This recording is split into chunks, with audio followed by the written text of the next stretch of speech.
Estamos de volta nessa edição do programa Sim para a Literatura. Temos hoje aqui a presença do professor Marcelo Celli.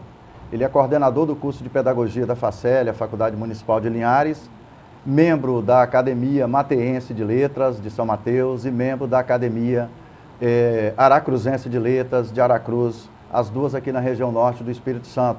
Marcelo, seja bem-vindo ao programa Sim para a Literatura. Você sabe que é um prazer ter você aqui na nossa companhia. Obrigado. Marcelo, eu queria que você falasse um pouco da sua história de vida, assim, de forma breve, né? Seu histórico de leitura, sua formação acadêmica, o que levou você a se interessar por literatura e a participar ativamente de academias de letras. Bom dia, professor, e obrigado pelo convite. A minha formação inicial, eu sou historiador, né, e pedagogo. Sempre tive uma intimidade com as letras, né, com a literatura especificamente.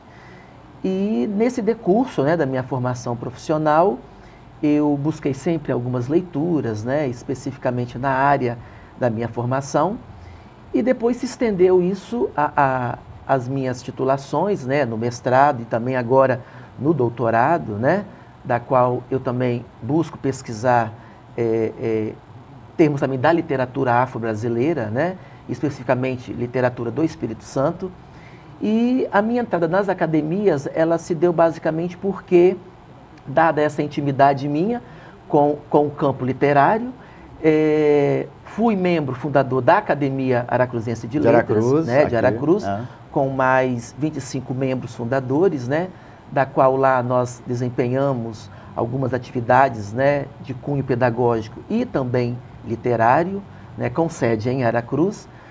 O convite para fazer parte da Academia Mateense de Letras se deu pela própria academia, né, vendo o meu histórico, né, no sentido da literatura, em algumas produções, né, não especificamente literárias, né, porque eu ainda não tive tempo para isso, mas tem alguns projetos em mente. Você, né, ainda não tem um livro publicado? Não especificamente. Mas você está caminhando nesse sentido? Sim, não especificamente, né? Eu tenho alguns croquis de algumas ideias, né, de alguns temas específicos, basicamente trazendo as minhas linhas de pesquisa, mas nada ainda oficialmente escrito e publicado, né?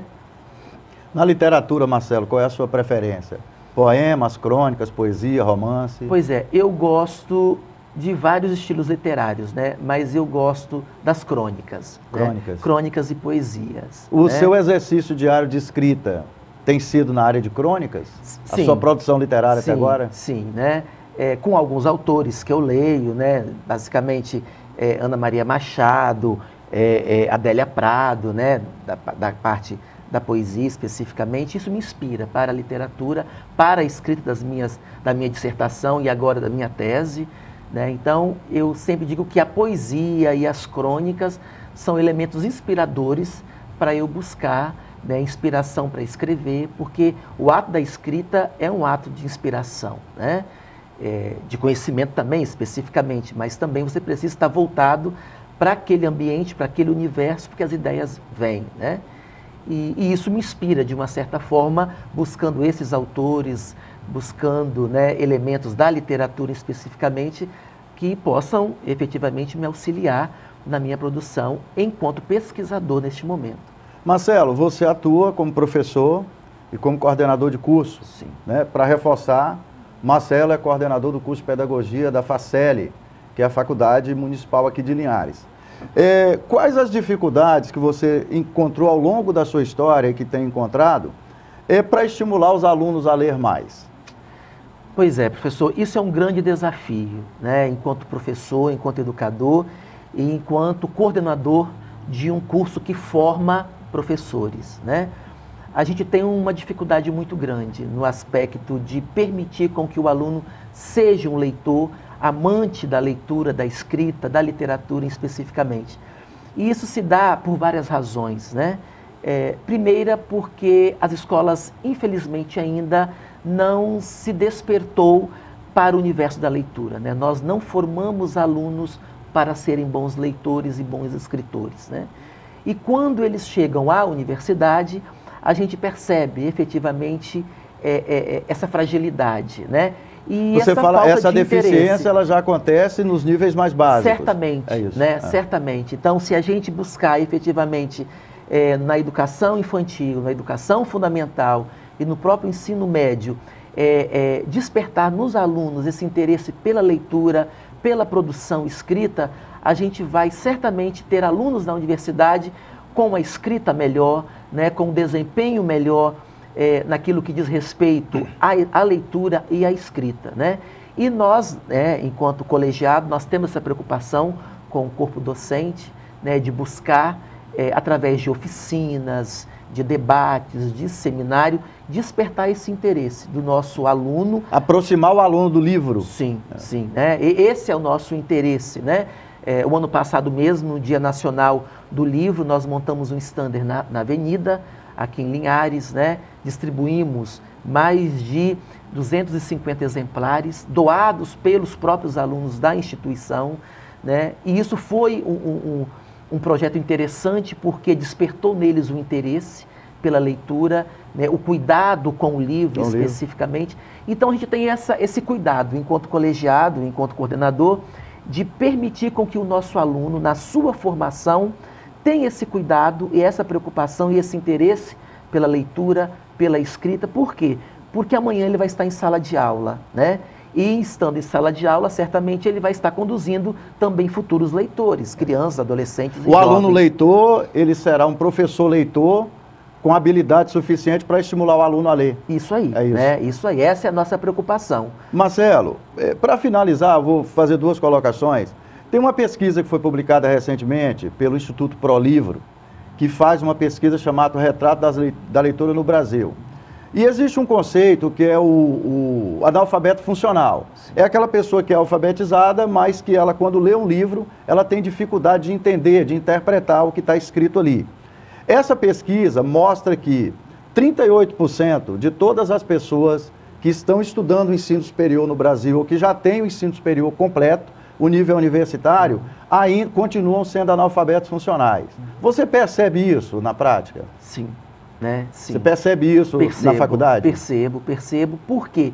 Porque isso são deficiências que não foram supridas, né? Nas etapas da formação do aluno, né? Então, ler e não entender o que está sendo lido, isso é muito natural, né? Dentro do campo da universidade, da academia. Por quê?